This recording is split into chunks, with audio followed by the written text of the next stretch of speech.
Hey, good evening everyone. Happy New Year to all of you.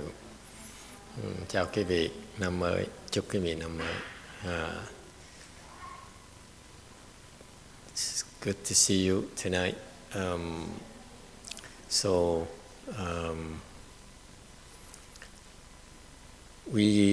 Tonight we're gonna start the new year right.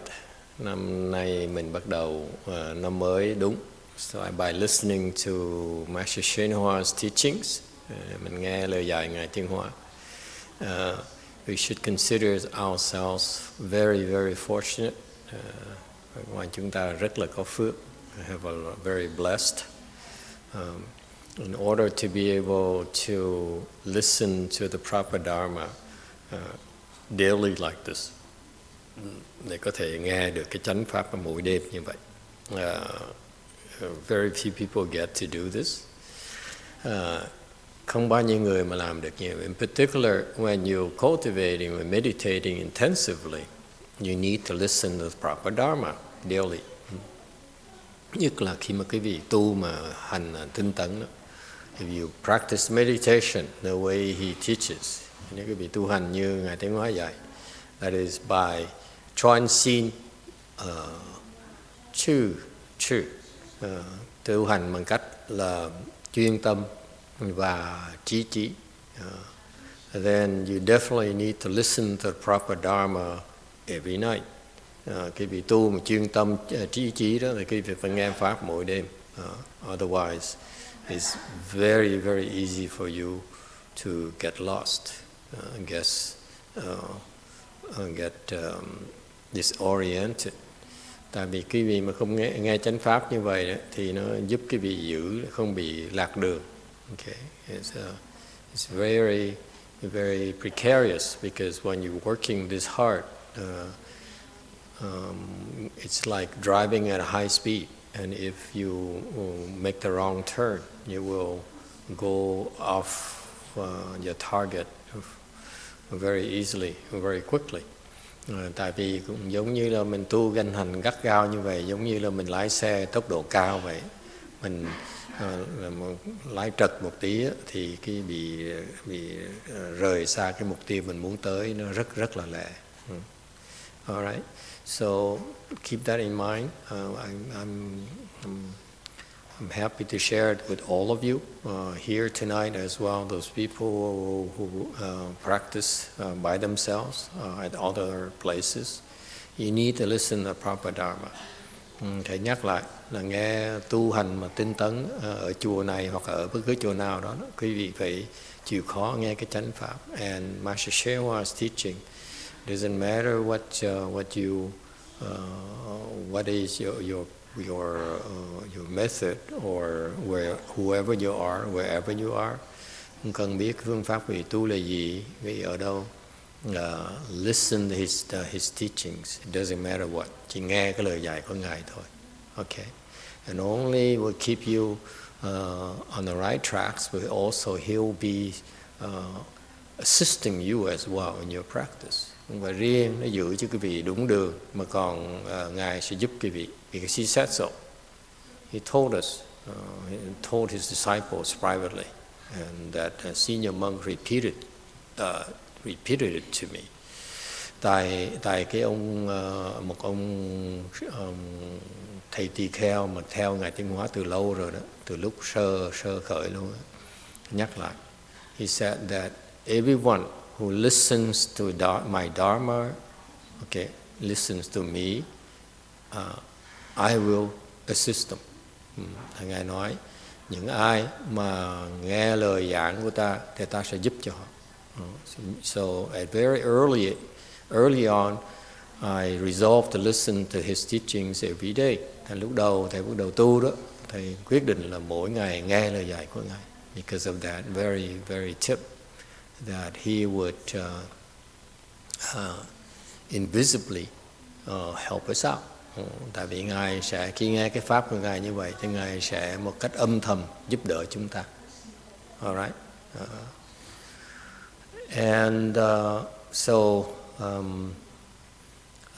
then last night in his teaching he says these Chinese people The way he teaches is so precise. Cách Ngài Tiến Hóa dạy rất là hay. I looked at, I couldn't understand this one Chinese character here. Tối hôm qua thầy không hiểu được cái chữ Tàu này. Okay, it pronounces cha, là xóa. What is he says? Too much is leisure, interruption, and should continue to work hard. Actually, Ta Xian Cha here is applicable to this temple. Tại vì cái chữ mà đã gì đó xóa này đó là nó có áp dụng tới cái chùa mình. Okay, let's listen. Let's hear what the Chinese explanation of xiển cha. What does it mean to you, Chinese people? Nếu muốn hỏi mấy người Tàu đó là cái chữ mà hai cái chữ Tàu này nghĩa là gì? Go ahead. Chat for like an hour after lunch. What? Chat for another hour after lunch. Okay, somebody chatted for an hour after lunch. Okay, what does xiển mean and cha mean? Xian is like a little bit like irrelevant. It's like there's that leisure, there's all that like light and the irrelevant. Light and what? Irrelevant, and then irrelevant. There's also that leisure. The leisure part is there too. It's kind of very light-hearted, and Cha is actually, this character is interesting. It's the first, the Fen Shan, the upper part is the separate, the down part is the mountain. It's kind of like a branching out. So it's just the irrelevant kind of fun chit-chatting. So chit-chatting. So the cha means chit-chatting? No, cha is branching out. Branching out. Okay. Separating. Okay. Diverging. Whatever. Okay. Anyone else? Thank you. Anyone else would like to add to this? Express their opinions? No? No more Chinese input? No more Korean input? No more Vietnamese input? Go ahead. Da Xian Cha is more so a Buddhist term, but regularly we use Da Cha. So Da Cha means interruption, and Cha, as explained by Qing, is branching out, and Xian is more so like you have free time, like leisure. Okay. Okay, you see, even the Chinese, they don't quite understand what this Chinese patriarch is teaching. Người Tàu không hiểu được cái ông tổ sư người Tàu giảng sao nữa. You see how amazing it is? Okay. I look at it differently. Thầy nhìn cái chữ này nó khác. This is so typical of Master YongHua's teaching. You listen to it and you think it's a casual thing, but it's not at all. Ngài Tiến Hóa Ngài dạy như vậy, nghe cái chữ rất là giản dị, không có gì đặc biệt hết, mà thiệt ra cái ý nghĩa nó rất là thâm sâu. It actually is talking about xiển cha. Xiển is leisure or take it easy, no pressure. And cái chữ đầu, chữ Tàu này, what's the Vietnamese? Nhàn, nhàn. Nhàn xóa, nhàn là cái mình thư thả, mình không bị hấp tấp. Meaning that during the time where you're supposed to transcend chư, you're supposed to apply efforts, you find a way to be relaxed and easygoing, like taking a break after lunch to talk. Trong lúc mà thiền thất, mình đáng lý mình phải dùng công chuyên tâm trí trí thì quý vị là tìm cách mà thư thả, mà cách so it goes against the objective is to take it easy. Cái mục tiêu này là cái nhàn này là mình không có, mình muốn thư thả. Okay? Instead of working hard and applying efforts, you find a way to relax and not work hard. Cái nhàn này là cái vị tìm cách, cái muốn cái trạng thái là mình muốn thư thả, không muốn được dùng công quá sức. Alright? Cha here is actually not just diverging. Cái chữ xóa này không phải là tách ra. It actually means avoiding. Okay, you diverge to avoid the mountain. When you see a mountain, okay, you separate from the mountain, so you diverge from it. Okay, cái chữ tao là có chữ phân với lại chữ sơn, thì thấy cái núi thì được mình tách ra. Because you diverge because you see a mountain. It's so Chinese. It's so typical of us. We see a mountain, the first thing we do, we diverge. Okay, we avoid obstacles, in other words. Thành chữ tàu nó hay dễ sợ lắm. Cái chữ xóa này là khi mình thấy cái núi trước mặt mình, khi mình tách ra có nghĩa là mình tránh. Okay, we avoid the mountain. What's implied here is you avoid the obstacles, you avoid the difficulties, you avoid the hardship. Cái việc tránh là tránh, tách ra gì, cái thiệt ra phải tách mà tránh cái cản trở, tránh cái khó khăn. Is that clear? You agree or disagree? That's what you are guilty of. As soon as you see it's difficult, you want to avoid it. You want to evade it instead of facing the mountain and resolve this mountain. Why is it there? Thành ra cái trạng thái là tháng con người khi mà thấy khó khăn á, lập tức là bỏ chạy, lập tức tránh ra. Okay, you avoid so that, and you avoid seeking leisure, seeking ease. Okay, mình tránh ra để mình tìm cái sự nhàn rỗi.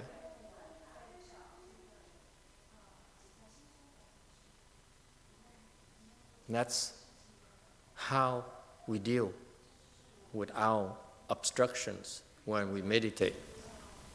Thành cái này là cái dễ sợ lắm, là khi mà cái vị tu đó, cái vị luyện công đó, cái vị thấy cái khó khăn như vậy thì tự động chạy ra, bỏ chạy, tránh ra.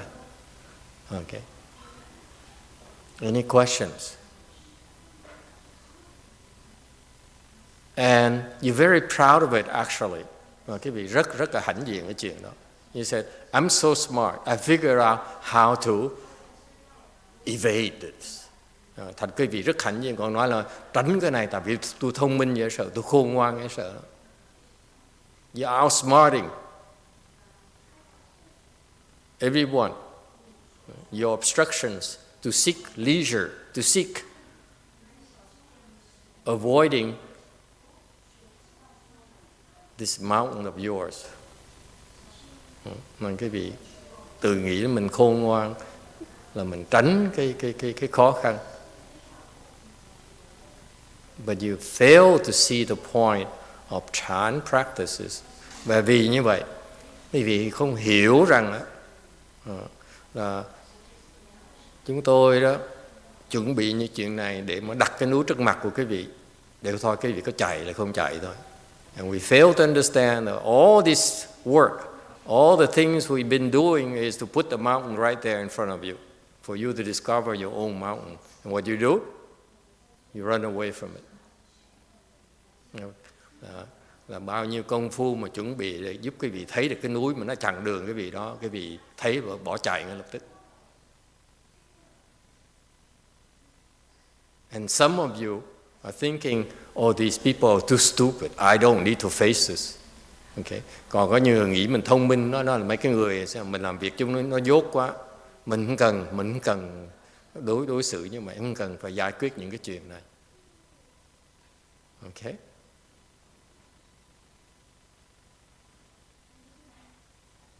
Questions or comments? That's what you do constantly. Đây là quý vị chuyên môn làm như vậy. You're too smart for your own good. Quý vị quá thông minh đi. Cứ tránh không, tìm cái thoải mái. Yes or no? You always avoiding these difficulties that you're supposed to solve during the Chan, Chi, and then you find a way to be more relaxed and have more leisure.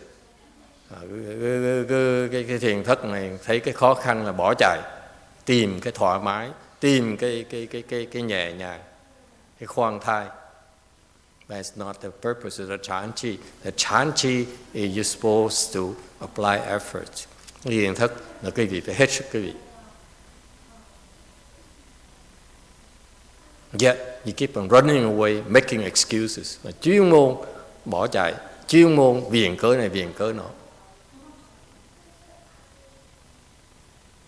Anyone would like to make a confession? Có ai muốn thú tội gì không? I know how you do it already. I've been very patient all these years. Mấy cái đồ quỷ này thầy biết quá lâu rồi, thầy không nói gì hết. Now Master YongHua brings it out. That's why I'm pointing out to you that do not think we don't know. Even my teacher knows. Mấy năm thầy làm lơ, thầy cứ coi thử cái vị ra sao, với thử cái tầng thành tâm với chừng nào.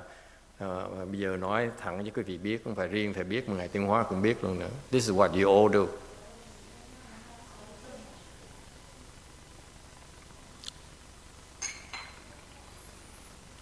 And furthermore, you're all cowards and dishonest. I know some of you consider themselves so smart, so superior, and that's what you do constantly.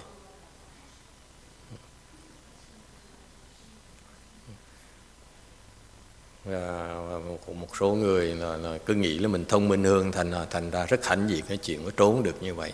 Mà không dám thú nhận tối hôm nay nữa.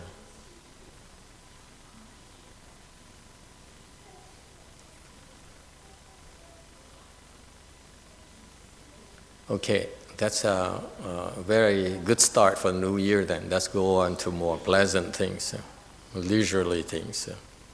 Bắt đầu năm giảng quý vị thấy cái chuyện này, đi vào tim đen quý vị, miền bàn cái chuyện mới nó nhẹ nhàng, nó vui vẻ hơn một tí, tại năm mới mà. Oh, right?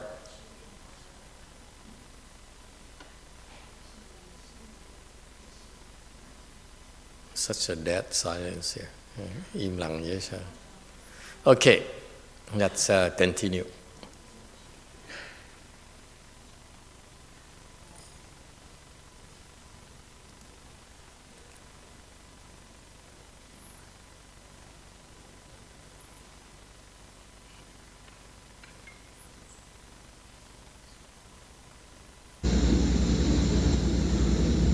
chủ要要有一种坚固的心，恳切的心，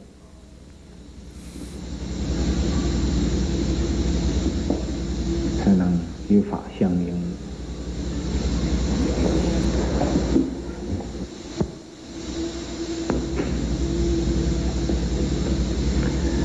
话说多了打闲岔，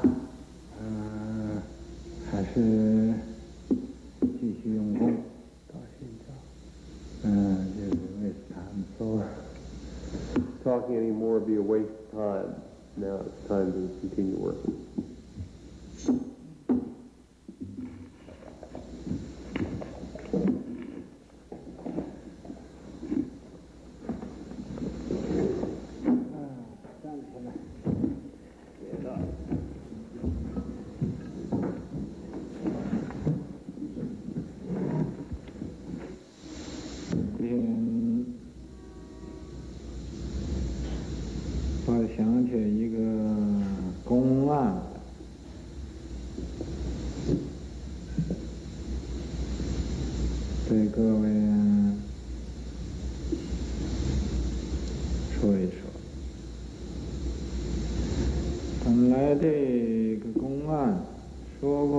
寺。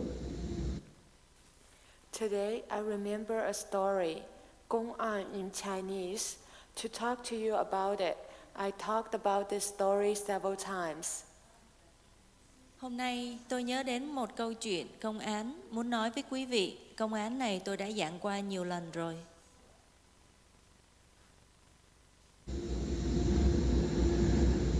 但是还有几个人呢没有听过。我觉得今天呢这个因缘，应该讲这个公案。 But there are still some people who didn't hear about it. I feel today the causes and conditions are so that I should talk about this story. Nhưng vẫn còn một vài người chưa nghe qua. Tôi nghĩ rằng nhân duyên ngày hôm nay tôi nên giảng về công án này.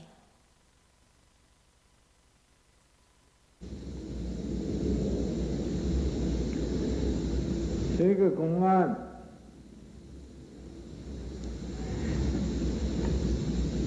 是我亲自所见到的一个事实，并不是像那个小说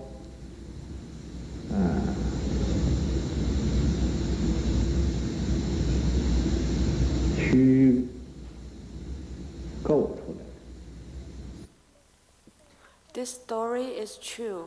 I saw personally, not like novels that are fiction. Công án này là việc có thật mà cá nhân tôi đã chứng kiến. Nó không giống như một câu chuyện tiểu thuyết hư cấu.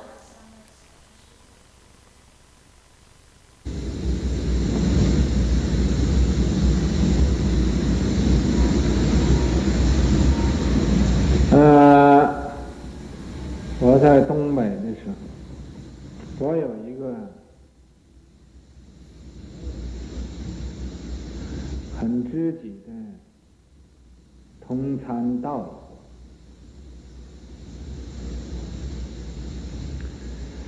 这个人原来呀，他是做土匪的。 When I was at Dongbai, I have a very close co-cultivator and friend of the way. Originally, this person was a bandit. Khi tôi ở vùng Đông Bắc có một người bạn tri kỷ, cũng là bạn đồng tu. Người đàn ông này trước đây vốn là một tên cướp.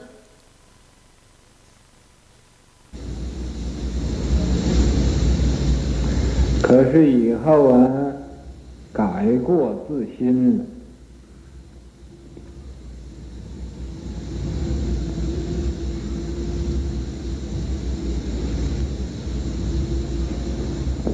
改恶向善。 But later, he himself changed his wrongdoing and started new, changed from evil and oriented towards good. Anh ta làm thổ phỉ nhưng sau này anh ta đã sửa đổi, đã cải ác hướng thiện.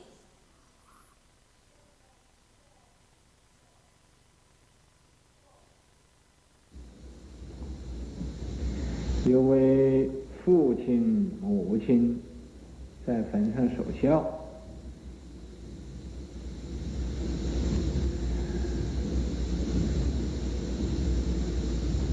守孝呢，他就开一点智慧。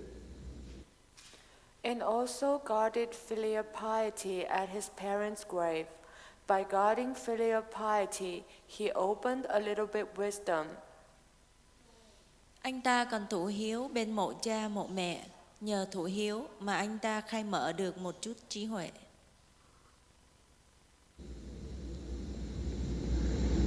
于是乎他师父给他起的名字就叫有智慧，姓尤，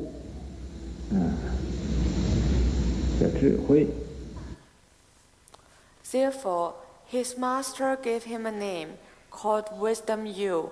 His last name is Yu, and first name is Wisdom. Và rồi sư phụ của anh ta đã đặt cho anh một cái tên gọi là Vưu Trí Huệ. họ Vưu, tên trí huệ.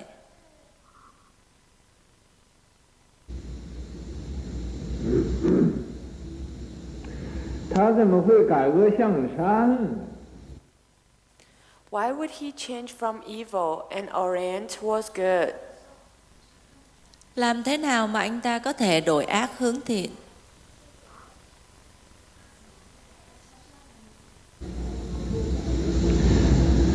À, 他做土匪这个时候啊，净抢人家，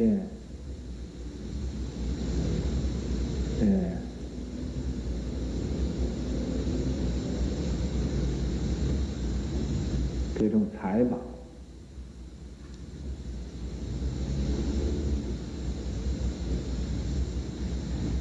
抢人的财宝。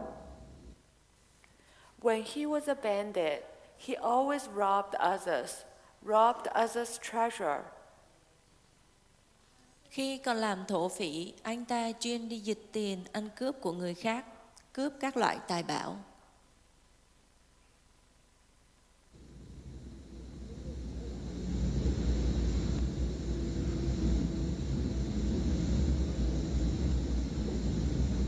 Có的时候啊，人家就会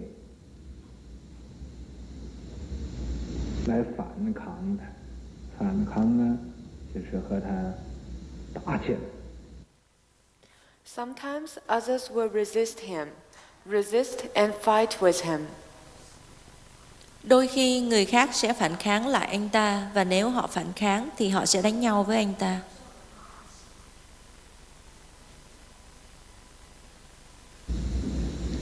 Có một次，他去抢，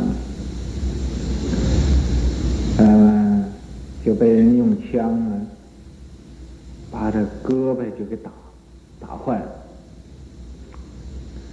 打坏了他就养伤啊，医治啊。One time he went to rob and was shot by somebody using a gun in his arm. Hurt in the arm, he treated and nourished the wound. Một lần đi ăn cướp, anh ta đã bị một người dùng súng bắn trọng thương ở cánh tay. Cánh tay bị thương nên anh ta phải dưỡng thương để chữa bệnh.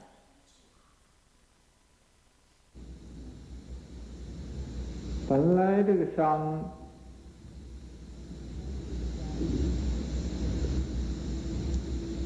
那么1个月或者20天就可以好了，但是他这个伤啊，经过半年多也不好。 Originally, such wound should heal in a month or 20 days, but his wound didn't heal for over half a year. Bình thường, loại thương tích như vậy sẽ khỏi trong vòng 1 tháng hoặc 20 ngày, nhưng vết thương của anh ta đã hơn nửa năm rồi mà vẫn chưa khỏi.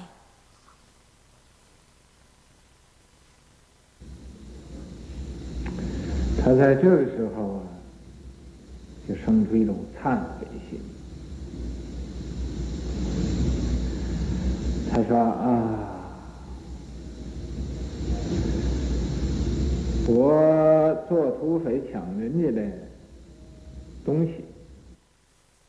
At this time, he produced a type of repentant mind. He said, I'm a bandit robbing other people's stuff. Lúc này, anh ta nảy sinh một loại tâm sám hối. Anh ta nói, tôi làm thổ phỉ, ăn cướp của người khác khắp nơi.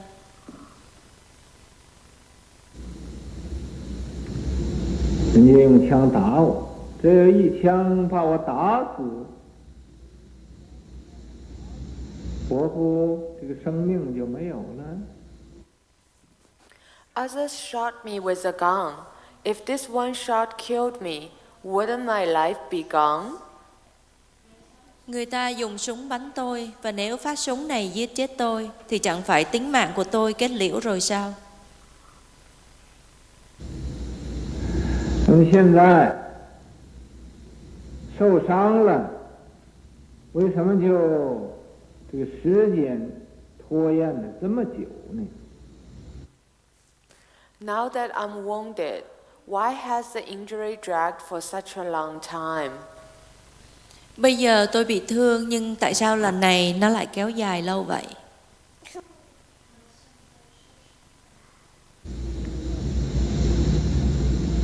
这样长远，这个伤也不好。这一定是业障太重了。Why has it been such a long time, yet this wound won't heal? This must be because the karmic obstructions are too heavy. Tại sao lâu rồi mà vết thương này không khỏi?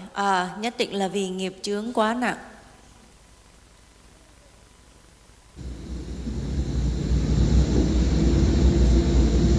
于是乎他就发愿了，他说：“我如果我这个伤在1个礼拜呀之内要好了。” Thus he made a vow. He said, if my wound can heal within a week, Vì vậy anh ta đã phát nguyện, anh ta nói nếu vết thương của tôi có thể khỏi trong vòng 1 tuần lễ, 我就去给我父亲母亲守孝。我以后再不做土匪了。 I will guard filial piety for my parents, and in the future, I will not be a bandit anymore.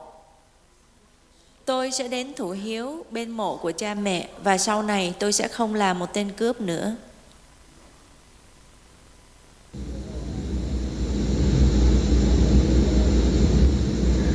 他发这么个愿，很奇怪，果然在1个礼拜之中，他这个伤就完全都好了。 He made such a vow, very strange, but sure enough, within a week, this wound was healed completely. Anh ta phát nguyện như vậy, thật kỳ lạ. Và quả nhiên trong vòng 1 tuần lễ, vết thương của anh ta đã khỏi hoàn toàn.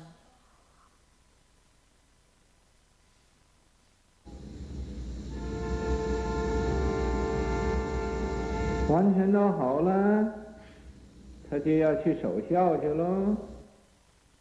Completely healed, then he was going to guard filial piety. Hoàn toàn lành lặn rồi, sau đó anh ta đã đi thủ hiếu.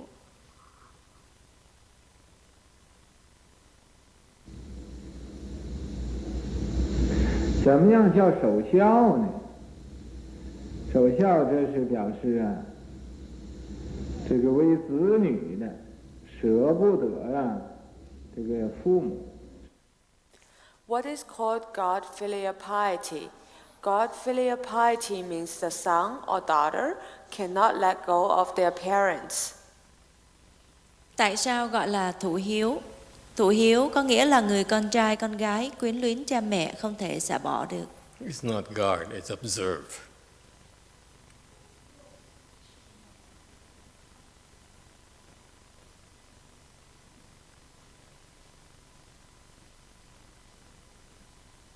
Tuy然父母死了，他还在坟旁边呢，在那守护着，守护这个父母。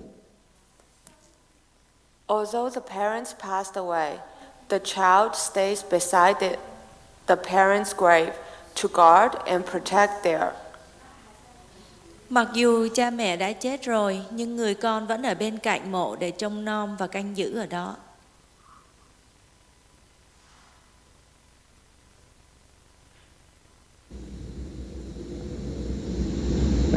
Cái 尸体，守这个坟，这叫守孝。 Observe and protect parents' body. Observe this grave. This is called observe filial piety. No, it's guard and protect. Guard this Guard. grave, and that's called observing filial piety. Okay. Canh giữ và bảo vệ thi thể của cha mẹ, bảo vệ mộ phần, đây được gọi là thủ hiếu.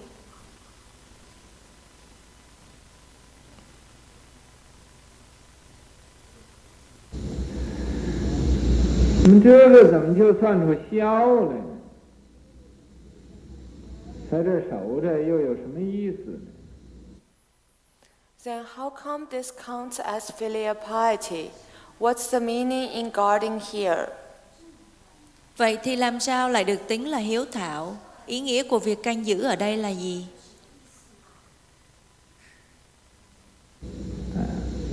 本来是没有什么意思，活人守着一个死人，有什么意思？没有意思。 Originally, this has no meaning. What meaning does the live person guarding this dead people have? Ban đầu thì không có ý nghĩa gì. Một người sống mà đi bảo vệ người chết thì có ý nghĩa gì đây?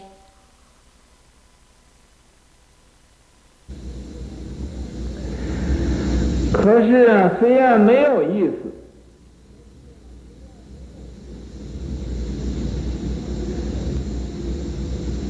你要能做得到啊，就变成有意思。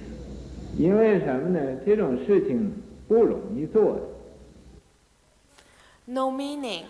But although no meaning, if you can do it, it became meaningful. Why? Because this type of thing is not easy to do. Không có ý nghĩa gì.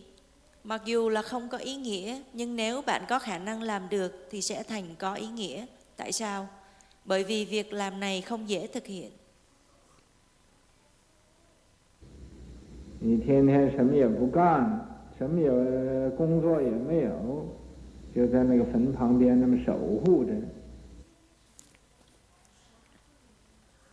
You do nothing every day, no job at all, just guard and protect beside that grave like that.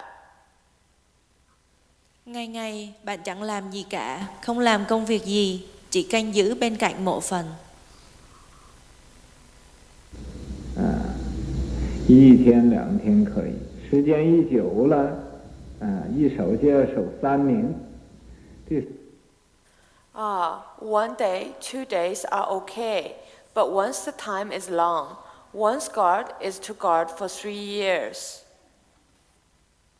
1 ngày, 2 ngày thì có thể, nhưng trải qua một thời gian dài, thụ hiếu trong 3 năm. 3年的时间呢，虽然不是很长的时间，但是你要细一想，也不算很短的。 This 3 years' time, although not a very long time, but if you think about it carefully, it is not short neither. Trong 3 năm này, mặc dù thời gian không dài lắm, nhưng khi suy xét cẩn thận thì nó cũng không phải là ngắn. 所以一般人呢，就不能牺牲这么长的时间来守孝。 Thus, ordinary people cannot sacrifice such a long time to observe filial piety. Cho nên một người bình thường không thể hy sinh thời gian dài như vậy để thụ hiếu.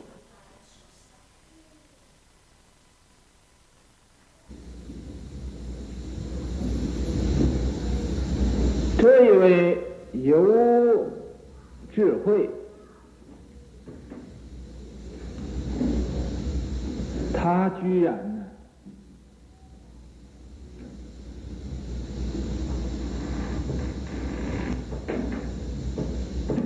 就能发这种的心来守孝。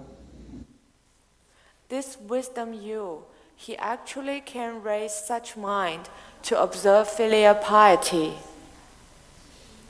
Anh vưu trí huệ này, anh ta thực sự có thể phát tâm để đến thụ hiếu.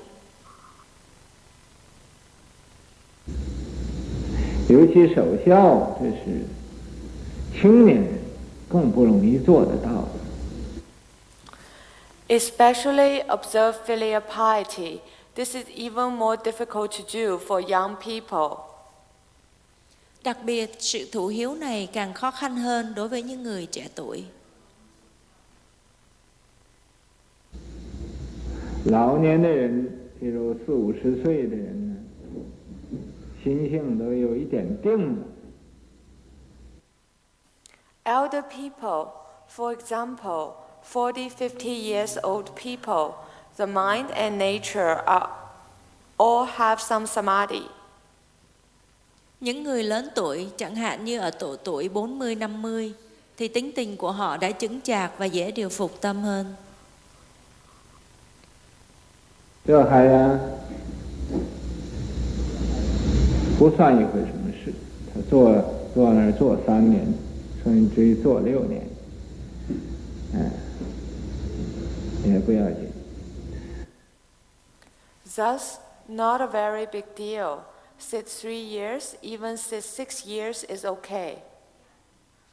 Nên không phải là vấn đề lớn lao gì, ngồi trong 3 năm hoặc thậm chí là 6 năm cũng không phải là việc nghiêm trọng. 那么这个青年人呢，你叫他那儿那么样去做去，是很难的一件事。不要说旁人，我自己就知道我。 Thus, young people, you tell them to do so is a very difficult thing. Don't say other people. I myself know. Question. Previous slide, it says, in English it says, when you are over 40 or 50 years old, all have some samadhi, right? But then in Korean translation, it just says they're a little more stable in mind. So does that mean that all have samadhi or more stable? What he's saying, the translation is both incorrect in English and Vietnamese. When you get 50 years old, okay, this is a part of the wisdom as well. 50 years old, the nature of your mind has a little bit of samadhi.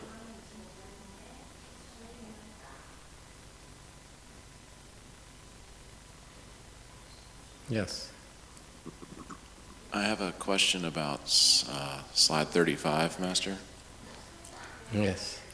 Is the translation correct when he says sitting 3 years or even sitting 6 years is not a very big deal?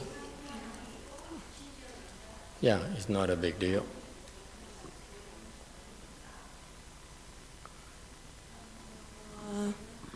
I think it's the other slide where regarding to the 40, 50 years old people, it says 他们的心性都有一点定了，他并没有说他们的心性都有一点定力了。So do you still translate that to samadhi or? Yeah, they have a little bit of samadhi. When you get to be 40, 50 years old, you have a little bit of samadhi. That's natural. Cái câu hỏi là lúc mà mình 40, 50 tuổi thì mình bắt đầu cái tâm mình nó đầm lại và bắt đầu có một tí định lực rồi, rất là tự động. Okay.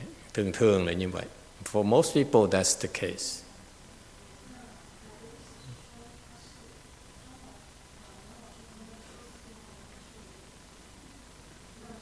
And for older people, then next slide says, for old people, then for these types of people, you can sit 3 years, it's okay. 6 years is still okay. But for young people, it's very difficult. Ngài nói tiếp là nếu như mà mấy người lớn tuổi 40, 50 tuổi có một tí định lực rồi đó, thì ngồi 3 năm cũng được, 6 năm cũng được. Which brings up the interesting point. You know, this is a different time, different place. Đây là cái thời trước và một cái chỗ khác. This is a Chinese culture. Đây là cái văn hóa người Tàu, where they revere this sầu xiao, observing filial piety. Là cái hệ văn hóa đời trước đó. In China back then, this is a long time ago, over 100 years ago.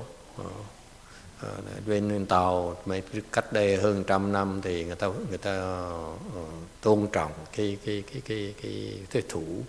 thủ hiếu. They really revere those who observe filial piety. Yeah. they consider to be superior individuals. So the culture is such that cái văn hóa người ta như vậy. Okay, if you were to do it nowadays, they think you're crazy. Thời buổi này quý vị làm, even in China, they think you're crazy. Tàu họ nghĩ là quý vị điên rồi. You should be spending time making money instead. Thời buổi này mà bỏ thời giờ mà thụ giáo vô duyên, chẳng thà mình bỏ thời giờ đi làm tiền còn có lý hơn. And also what's also different is that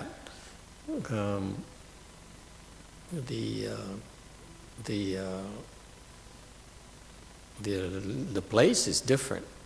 Nowadays, how are you going to observe filial piety in a cemetery? You have to pay rent. Thời buổi này cái gì vào nghĩa địa sao mà thủ hiếu bây giờ phải trả tiền thuê mướn chứ đâu có ở một cách miễn phí. Okay, yeah, back there, blue. Mô Phật và thầy. Ngày xưa ở Trung Quốc á, thì người ta tu theo đạo tiên, thì người ta chấp vô những cái con cái cha mẹ. Nếu mà con cái đó làm có gì mà phạm tội một chút đó, thì cha mẹ thì cũng phải buộc tội cho con. Rồi mình theo đạo Phật đó thì nó không có chấp vô chỗ nào hết. Thì hai cái mình cũng phải phân. Bây giờ qua tới Mỹ này nó còn đi một cái thế giới khác nữa. Cha mẹ già, con cái chăm sóc không nổi thì mình đưa vô dưỡng lão, thì để cho người khác chăm sóc. Thì cái đó là cũng hợp tình hợp lý thôi. Rồi ngày xưa Trung Quốc này nó không phải, nó tu theo đạo tiên. Con cái làm một chút xíu lỗi nào đó là cha mẹ cũng phải buộc tội cái người đó nữa. Không bao giờ mà tha tội. Mô Phật. Đó là cái danh dự gia đình, phải không? Con mà nó hư, làm chuyện hư là cha mẹ mất mặt. Đó là cái văn hóa tại như vậy. Okay. She says back there in China as well, there's also this tradition where if the children misbehave, then the family, the parents will bear the consequences. I said in a way that the parents, the family will lose face. The reputation of the family name is very important. Cái đời xưa đó, cái tiếng tăm của cái dòng dõi mình nó quan trọng dễ sợ lắm. So whenever the children misbehave, it's the ancestors and the family name that's been soiled. Thằng con cái nó làm bậy là cái tiếng tăm của cái dòng họ mình nó bị dơ, thành ra mình ta kỳ cái chuyện đó.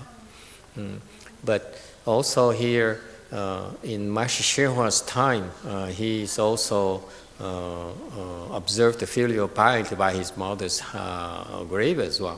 Thời ngài Tiến Hóa ngài cũng thụ hiếu nữa. But back then, I don't.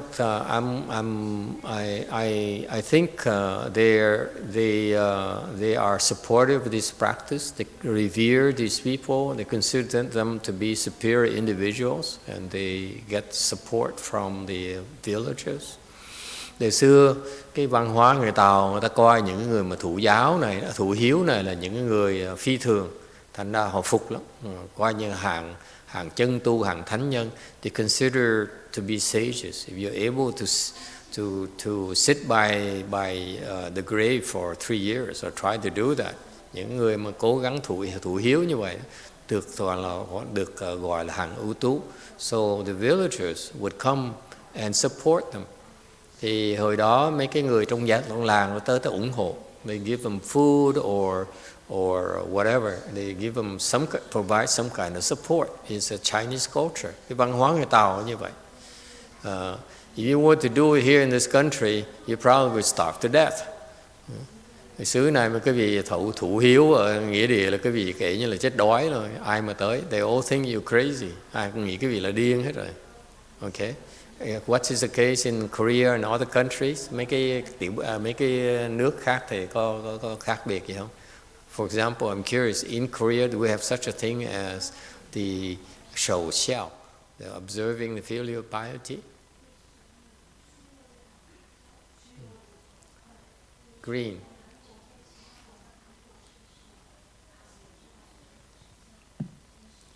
한국에서도요, 그 중국 문화 유교권에서 몇 년 전까지 부모가 돌아가시면 3년을 그 산소 앞에서 이렇게 천막까지 쳐놓고 안여자들이 밥을 나르고 부모님 곁을 지키고 있었어요.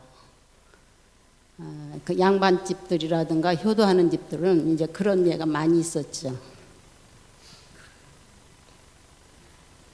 Translation.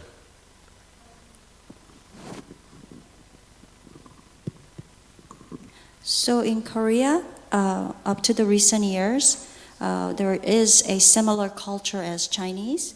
They observe the passed away parents. They stay next to the grave for 3 years and then do their filial duty. And that's considered as respectable family's duty. Is it still today? People still do that? Is what she's saying? Today? People still do that?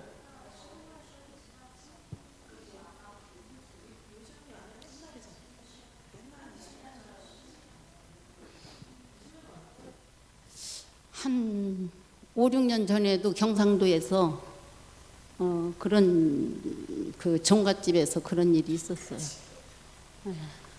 그리고 우리 선친 아버지께서도 할아버지 그 산소를 지키셨어요. 3년을 우리 아버지. So there was an example about 5 or 6 years ago.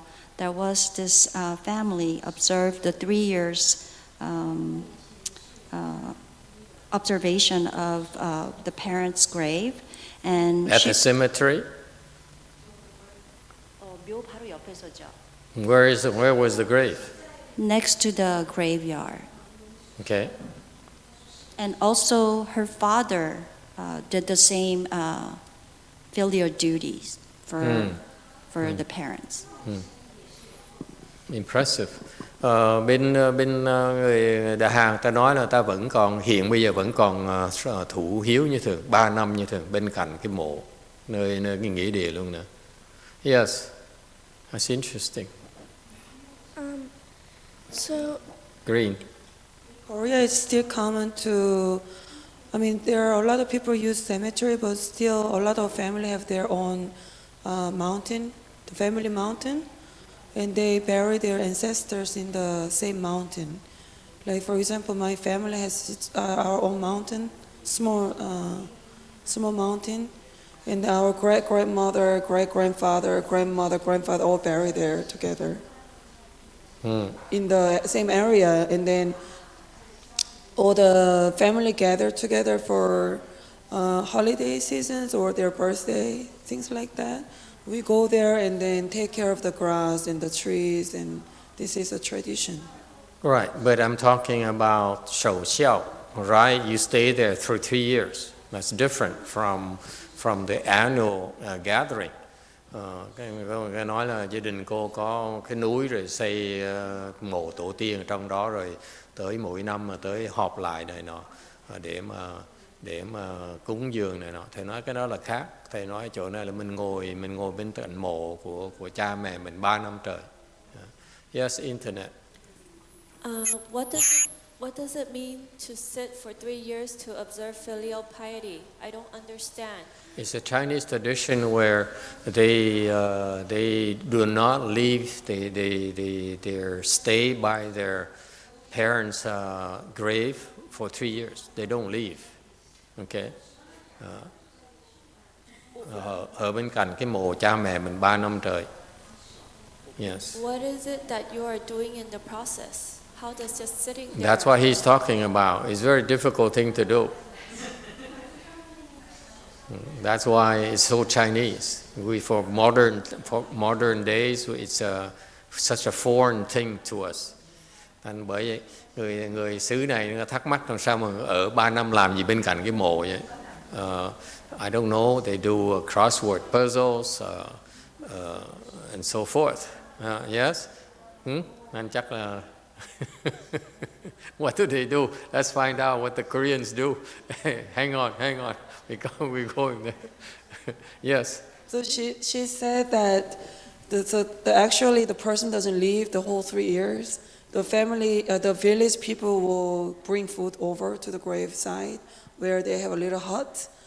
Because they consider they are the sinner, they are not filial enough that the father or mother passed away. They take care of the graveyard, they take care of the weeds, even without any tool, by the hand. Okay, so the wheat doesn't grow every day. In Korea, they do in summer. It's hot. Thành ra họ nhổ cỏ rồi quét dọn này nọ. Okay, that's what they do. That's what the Koreans do over there. Okay, that's interesting. Yes, orange. Oh no, hang on. There is a young lady over here has a question. Black. So, Yes, could Sabina. it be that the villagers or whoever lived close to where their parents were buried, could it be that they respected and they admired how long they could endure to sit there and take care of their parents, even if they were dead? Yeah, I'd be bored out of my mind. You ask me to sit there and have nothing to do all day. Ngồi đó mà thầy ngồi đó cả ngày không có chuyện làm chắc nó khùng luôn. I go crazy. My mind is always thinking. Óc thầy chuyên môn làm việc. Yes, Red. I was reading some internet explanations for it. I think there's a lot of formal rules in the ancient text about what you are supposed not to do in the process. Very detailed, like you're not supposed to sleep on the bed. Instead, you sleep on a straw grass Okay, sheet. không được ngủ giường. Okay, there's lots of rules. You don't eat meat or drink at all. You cannot. No meat, no alcohol. Không ăn thịt, không uống rượu. You don't sleep together with a partner. Oh, no sex. How? I didn't know that. Interesting. No shower. No shower, không được tắm for 3 No years. shower unless you have a skin condition. For 3 years, no Yeah. shower. It actually says 3 năm that trời không được you tắm. can only shower when you get skin illness or hair has a what's You it called? can't shower. 3 năm không được tắm. Like Oh my lice. God. Or That's unless you too got difficult. lice. No shower. And then actually, one thing, it seems like not everyone can do it because it seems like it require a lot of financial resources to. Yeah, no shower. That's too much. But then one thing is very strict is throughout the history. If you are, if you work as an official in the government, you definitely would have to quit for 3 years and go back to your hometown and then stay there. So that's a very strict rule throughout the time. But people won't do that in China anymore. No, but then all the way till the Qing dynasty they do that. Yeah, back then, but not nowadays, not anymore. But then Thời xưa tới như vậy, thời này people hết rồi. break the rules too. There's a lot of stories about how people. It was found out later that people had fed the children during the process. Or so, they took showers. They got penalized when that was found out. Okay, so it's not done anymore. Thời buổi này không ai làm được nữa rồi. Yes, internet. Jane said that the social tradition died in China after the Cultural Revolution. Not surprising. Sau khi mà cái cách mạng văn hóa bên Tàu xảy ra là nó chết, mấy cái chuyện đó nó hết làm. Of course, it's not surprising. Okay, but it's not just that. It's also what you don't realize is not just these physical constraints. Cái vị không hiểu, cái này là không phải riêng cái khó khăn mà về vật chất thôi. What's also very difficult is that you are staying there 24 hours amongst the ghosts and demons. The cemeteries are where the ghosts and demons hang out. Cái chuyện khó đối với thầy là không phải cái chuyện vật chất, cơ thể mình không tắm rửa, hôm này nọ không đi đâu được, nó bực mình. Điều cái khó là ở trong nghĩa địa toàn là ma quỷ không à. Okay. There are some monks nowadays who, in Taiwan, I know of a few monks who decided to stay in a monastery instead of a cemetery instead of a monastery. Bên Đài Loan thì biết một hai người đó ta ở trong cái nhà nghĩa địa thay vì ở trong chùa. They learn the practice from the monastery, and somewhere in Hinayana tradition they said they send the monks to the cemetery overnight. Rồi học cái pháp tu rồi xong thời gian hoặc đọc sách đó nói là bên Nguyên Thủy ta dẫn mấy ông sư ban đêm tới nghĩa địa để luyện tập. So they decided because they couldn't get along with people as well, so they decided to go stay in a monastery, to the cemetery by themselves. Rồi họ mới quyết định là tới cái nghĩa địa họ ở. And in Taiwan, each single cemetery has a roof, an area where they burn incense and they do little ceremonies. Thành ra bên Đài Loan mấy cái địa nào cũng có một cái nóc nhà hết để chỗ ta cúng hương, ta làm cái lễ nhỏ nhỏ. Okay, so they would stay at those places, so they have a roof over their heads. Thành họ ở đó được. Okay, and I met a few of these, a couple of these. Gặp một hai người đó, you know, they're all possessed by ghosts. Gặp hai người mà ở trong nghĩa địa đó, okay, or the couple of monks I met who stayed in a cemetery or used to stay in a cemetery. Có một ông thì ở trong nghĩa địa, một ông thì đã lúc trước ở trong nghĩa địa, and he couldn't make it, so that one monk came back to the monastery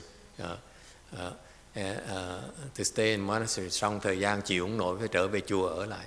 These two monks I met, they're all possessed. Hai cái ông sư mà thầy gặp đó đều là ma nó nhập hết.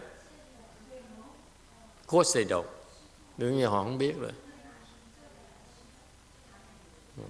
So it's extremely dangerous. Nó rất là nguy hiểm. It's not something you do casually. Không phải làm được đâu. Yes, internet has a question.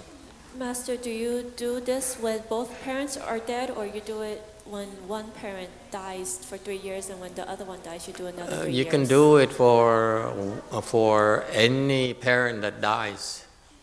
Okay, and you can do it as maybe for both, but one is virtually impossible already. Một người chết mình làm đã không nổi, đòi hai người cha mẹ mình chết mình làm chịu gì nổi. So it's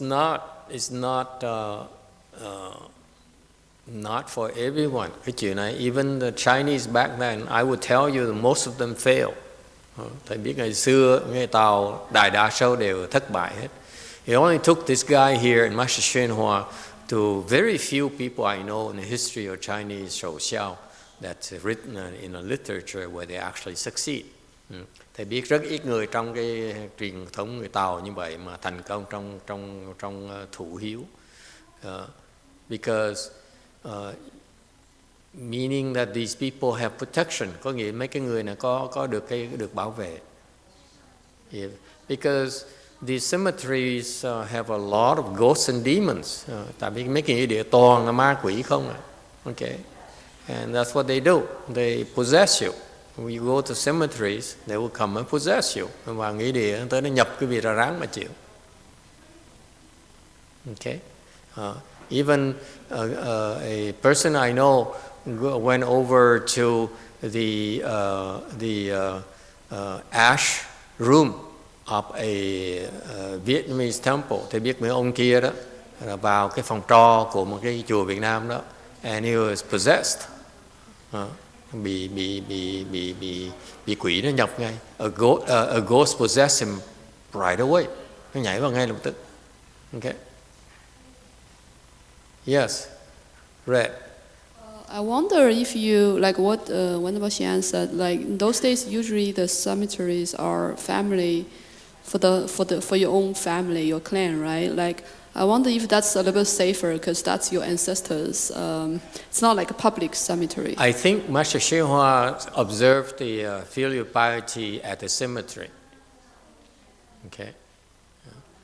Ngài Tiên Hóa, Ngài thủ hiếu ở cái nghĩa địa, and that's extremely dangerous. Nó nguy hiểm dễ sợ lắm. Yes, Black. that manifest? How does the ghost manifest on the person? How is that manifestation? How does it manifest? Okay, it attaches to you. Okay, and then influences your behavior. So you have a ghostly expression, a ghostly complexion, you have a ghostly behavior, you have a ghostly thinking, and you're very icky. When you hear, it's just like this ghostly energy is very, very icky. Hỏi là con quỷ nó nhập ra sao? Tại con quỷ nó nhập cái vị một cái là cái mặt cái vị nó nhợt nhợt, nó xám xám. You have this black energy around you. Okay, có cái hắc khí. Okay, và cái vị có nó cái vị hắc khí, rồi cái vị nó vào nó ảnh hưởng cái cách suy nghĩ cái vị, và cái vị gì đó, cái hành động cái vị nó kỳ cục. Yeah, they have a strange behavior. You know, I was meditating in my room. That monk who used to stay at the cemetery, you know, opened the door of my room in a monastery, walk in there and look at me, you know, like a dog would come up to you, more or less, almost about licking me or something. And then he says, "Would you like some battle?" Thành ra lúc mà cái ông sư mà trước mà ở trong nghĩa địa, ông tới trong chùa thầy đang ngồi thiền á, ban đêm. This is 2-3 in the morning. He walked around, he walked in my room, opened the door, okay, without even knocking. But he's Taiwanese, I don't expect. Nhưng mà he came up to my room, đi tới cái phòng tại ban đêm, 2-3 giờ sáng ban đêm tới và mở cửa, và không gõ cửa, mở cửa đi vào, chạy lọt vào tới đứng trước mặt thầy, giống nhìn như tức là mũi mình sắc mặt nó cách lỗ mũi mình thôi đó. Xong hỏi này, thầy có muốn ăn trầu không? 2-3 in the morning, he asked me if I want to chew some betel nuts and stuff. He says, "It's going to help you stay awake."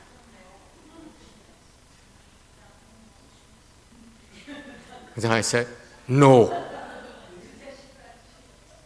So he walked away. And he came back a bit later and said, "Are you sure?" Thầy nói thầy nói không. Ông nó ngoại đi, xong tí sau nó quậy rồi. "Ông có chắc, thầy có chắc không?" But he came back the following day as well. Ngày hôm sau tới lại, "Would you like some betel nuts?" He forgot already. Ngày hôm sau quên rồi.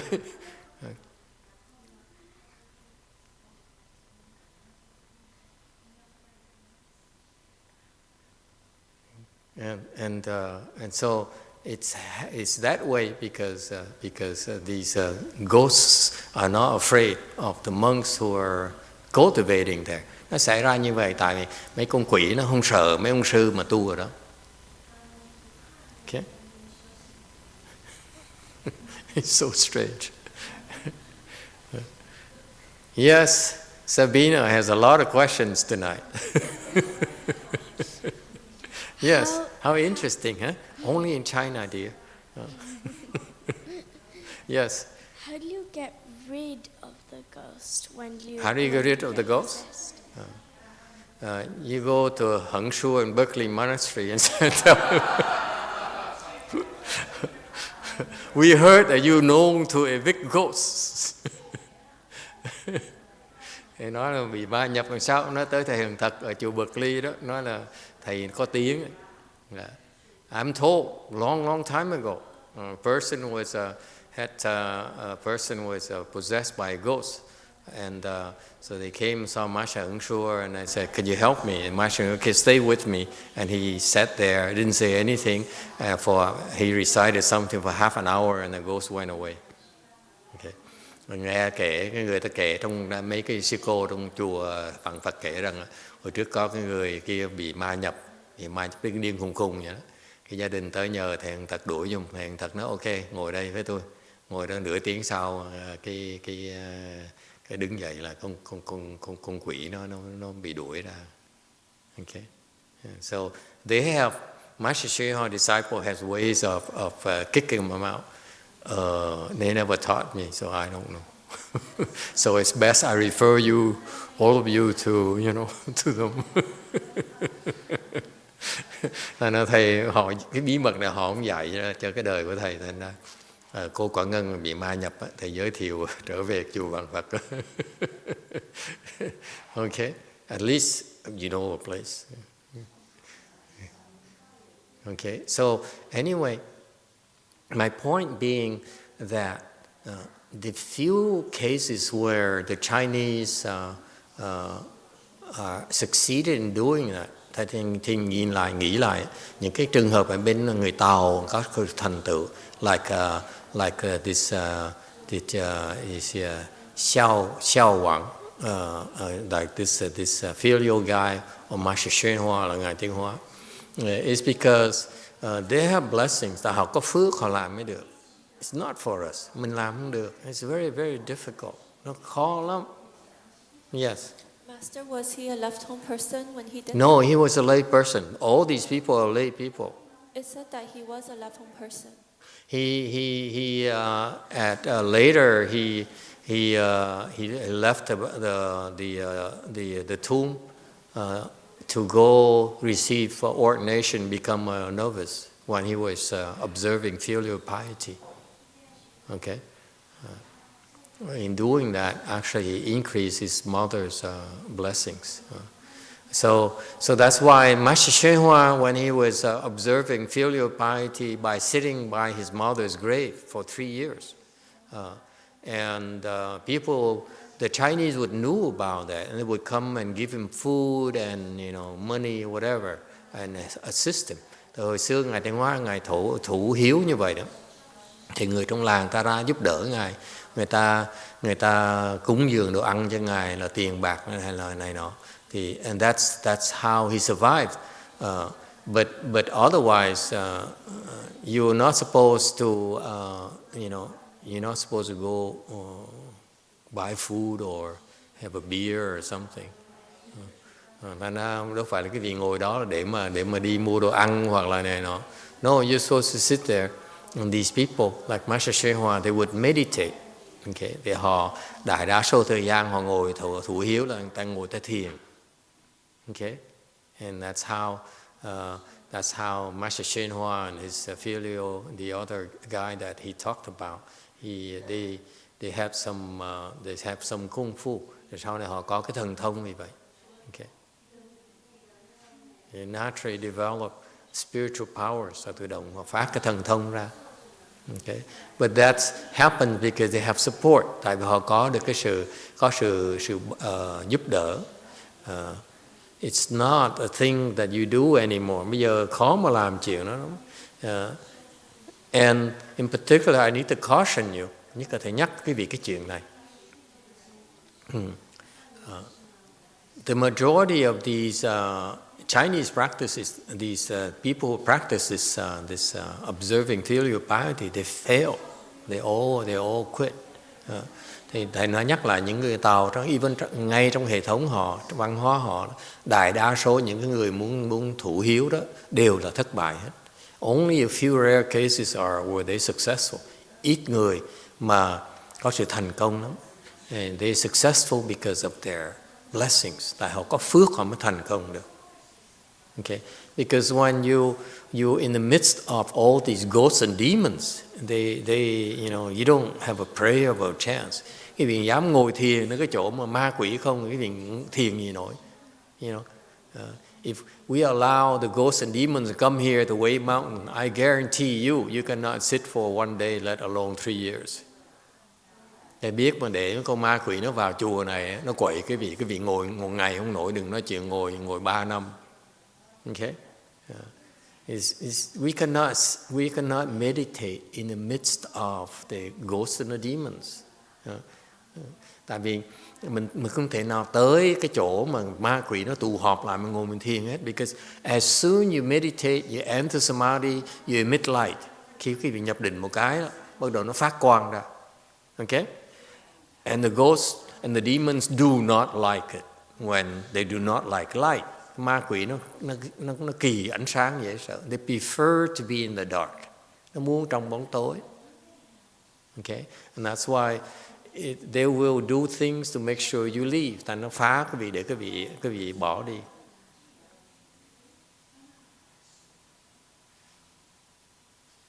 Okay, yes, Sabina, Black. What happens if you don't leave? If you don't leave, let me tell you a story. I told this story a few times, but since the conditions ripen, I will tell you the rest of you this story as well. I'm imitating my master, this private part. Thầy Bất Dứt Ngài Tiến Hóa, thầy cũng kể chuyện một vài lần rồi, nhưng đều tại vì cái duyên nó tới rồi. Như Ngài Tiến Hóa vậy, thầy cũng kể cái vị nghe lại cái chuyện này. Okay. When I was at Long Beach Monastery, Hẩn Tràng used to like to bring our small novice monks to go camping. Hồi trước thầy ở cái chùa Long Beach thì thầy Hận Trường chuyên môn là thích đem mấy cái đứa con nít nó đi cắm trại. Okay. We as soon as he wanted to go camping, Master YongHua supporter will give him thousands of dollars to buy camping equipment. Hồi đó mà ông cái hồi chùa chúng tôi mà muốn đi cắm trại như vậy là mấy người Phật tử tự động tới cúng cái check mấy ngàn đô la để mà mua đồ cắm trại. Just like that. That's Master YongHua's temples for you. Cái chùa Ngài Tiến Hóa như vậy đó. And so one day I was new, and they decided to go to Idlewild, which is about 2 hours in the San Bernardino Mountains. Thì lúc đó, lúc thầy mới tới cái chùa đó, thì họ quyết định lên cái núi mà cắm trại, cách cái chùa khoảng chừng 2 tiếng rưỡi đồng hồ, lái xe trên núi đó. So they said, "Ngộ Tơ, would you like to go?" I said, "No. I don't like camping, forget it." Thì ông mới nói thầy á, hỏi thầy là có muốn đi không? Tôi nói không, đó là không thích cắm trại. I meditate, I don't need to go to the mountain to meditate. Thầy không muốn tới núi mà meditate. So and so I drove them to I drove the van, the temple van, to the mountain, Idlewild, to drop them off, okay, and then pick them up after they're done over the weekend. Thành ra thầy công việc thầy lái xe cái xe van đó, caravan, chở họ tới. We had 2 vans, có 2 chiếc xe van. Okay, one van that they kept there, Hận Trang's van, and one van we borrowed, and then so he drove one van, I drove the other van to drop him and the boys there. Nên có cái xe van của chùa là thầy Hận Trường lái, xe van kia là mình mượn ở đó, thành là lái mượn xe đó, thầy lái chở họ tới đó, thì trở về lại, ông Hận Trường thì ông giữ chiếc xe đó, okay, so that they can go buy things that they needed. Okay, this is a camping ground in Idlewild, cái chỗ cắm trại ở cái vùng Idlewild trên núi đó. And the weather forecast was that there is a storm coming on Monday. We left on Friday. Okay. Thành lúc tối thứ Sáu thì tới đó, chiều thứ Sáu tới đó. Nhưng đều thời tiết tiên báo là thứ Hai sẽ có cái bão tuyết nó tới trên núi mà. It is in the mountain, so there's a storm coming. So there's a snowstorm coming. And so I said no problem, we'll be back, we'll be done Sunday. Họ nói là khí tượng là như vậy thì không sao, Chủ nhật mình xong. Okay, so they went up there very happy, a beautiful, very sunny day, trời rất là sáng, quãng đẹp dễ sợ. So we got there and I drove back, and then they told me the rest of the story. And tới rồi thầy đi trở về rồi họ mới kể thầy cái chuyện còn lại đó. Okay, because the following day at 3 or 4 in the morning I got a phone call and they said come and get us. 3-4 giờ sáng sau thầy có cái điện thoại, đánh điện thoại tới gọi thầy ở chùa, nói là lái xe tới đón chúng tôi về. I said, what? You're not supposed to be done until Sunday, tomorrow. I said, just come and get it. Come and get us. Tới đây mà lái xe về đi, chở tôi về. So I drove up there. And drove up there, I saw So what happened between there? Okay, what happened is that they put the tents up, the tents, or cắm cái lều lên, xong rồi so they walk around, they đi bộ, they hike, they went hiking, đi bộ trong the kids can hardly meditate, mấy nít mà nó ngồi thiền lâu có được. And they went to this area called Suicide Rock. Thì họ tới cái chỗ cái tảng đá này tên là tảng đá của người tự tử. It is said it's a very tall rock. Cái đá nó cao, thiệt là cao. It is said that's a holy ground for the Indians who used to go climb up the rock and then jump down to kill themselves. Cái tảng đá là tự tử đó, tại vì người ngoại da đỏ nó chuyên môn tới đó, nó nhảy xuống tự tử. And so one boy, Wu Ting, asked him. He's about 9 years old, 11 years old. That cái thằng bé đó còn 11 tuổi tên là Quả Định. Nó hỏi là thầy ơi thầy, mấy cái ma này á, mình có cứu họ được không?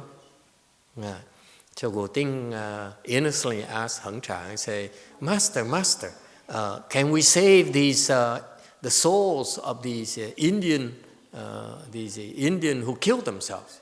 Heng Tra said, of course we can. Thế là Hằng Trường mới nghiêm mặt nói, đương nhiên là được rồi, chúng ta đâu khó khăn gì, it's no big deal. So they came back to the camp, xong đi bộ về. And that night the storm came. Friday night, and Saturday morning. Thành ra tối đó cơn bão nó tới ngay lập tức. And so when I drove up there on Saturday morning, lúc mình thầy tới đó 5-6 giờ sáng, I saw a bunch of because this was such a heavy storm that all the tents were flattened. Okay. Vì cái bão nó lớn quá đi, thành ra những căn lều mà họ căng lên đó đều là sụp hết. And it was snowing like crazy, mà toàn là tuyết không. And so the 10 or 12 of them huddle in this caravan, this 7-seat caravan. Okay, nên họ phải chạy vào cái xe van đó, có 7 người thôi, chở 7 người thôi á. 7-8 người thôi, thì mười mấy người ở trong đó, núp trong đó. So they're all wet, they're all so cold, so they stayed in caravan. When we up there, they're all so miserable. Lúc chúng tôi tới đó là vừa lạnh vừa lẽo, vừa co ro, khổ sở dễ sợ. Okay. My point being that this is my interpretation, is that when you're arrogant and you're trying to save people when they don't want to be saved, you get what you deserve. Thầy hiểu ngay lập tức bài học của thầy là mình ngạo mạn, mình đòi cứu người ta trong lúc người ta đâu muốn cứu đâu, để cho người ta biết, để cho quý vị biết là cái sức quý vị ra sao. Is to tell you that they kick you out right away. Not only can't you save me, but you're not wanted here. Get away, get out of here.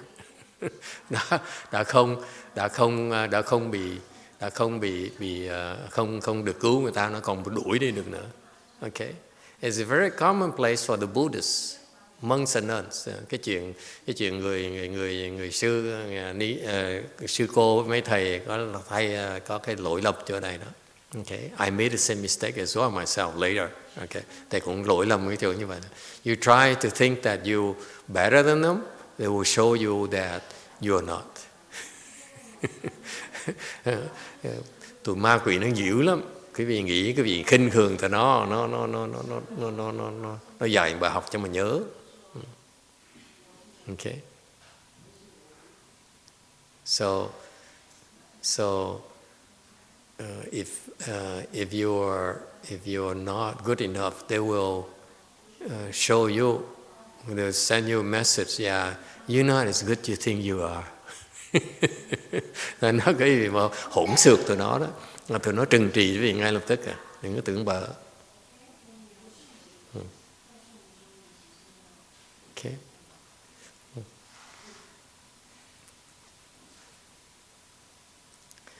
So anyway, any other questions or comments? Có ý kiến thắc mắc gì không?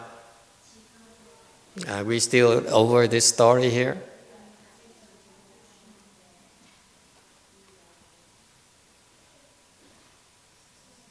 Okay. Anyway, we continue another time. Okay. Tomorrow we do 36. Lần sau mình tiếp tục. All right. Good night, everyone. Thank you.